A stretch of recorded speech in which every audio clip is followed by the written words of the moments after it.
All right, so we've got Carlos on the grind here with FTP work. Just looking at his watch here, trying to show that off. I also wanted you guys to hear the effort that this guy's going through. FTP work today is, I believe, at 300 for 3 minutes with some recovery. Now, normally when you're doing heart rate training, as we change body position or body orientation, we usually minus heart rate beats for training purposes. I don't do that for these guys. I actually want to see if they can push that high. I think it has great carryover. So technically speaking, FTP work might be done right about here, zone 3. But I'm actually expecting these guys to push to zone 4, which would be your running lactate threshold area. And as I'm describing that, he just trips into, this is one of his later intervals. In the beginning of his intervals, he's not even going to get close to this. So it's not until the later intervals that I actually start counting in time and zone about these adaptations happening.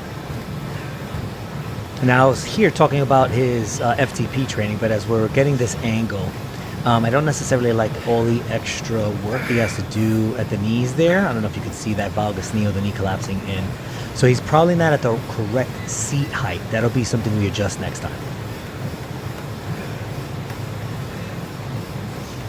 And I've been working with Carlos for, at this point in this video, about 2 years. He's an absolute monster from the recreational aspect, but he is trying to do some good work to get on the podium.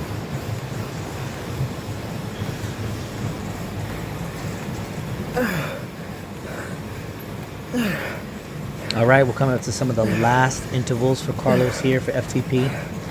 He does kind of drop underneath 300 a couple of times, so we have to kind of coach him up to that. One thing that we look at for the athletes to let them know that they're getting better session to session is their average watts overall throughout the course of the session. As they get better at their FTP pace, once they just come off of it a little bit during recovery, they don't have to drop so low, which helps them maintain higher average watts. Even though the session is about FTP, we're always trying to find ways to identify adaptation.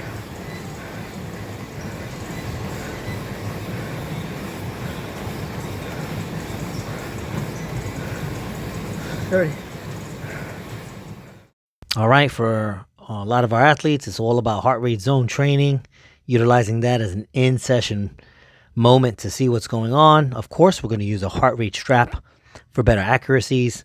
On this day, we called for 10 intervals at FTP pace.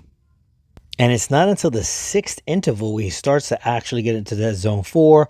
Now we know some really good work is happening.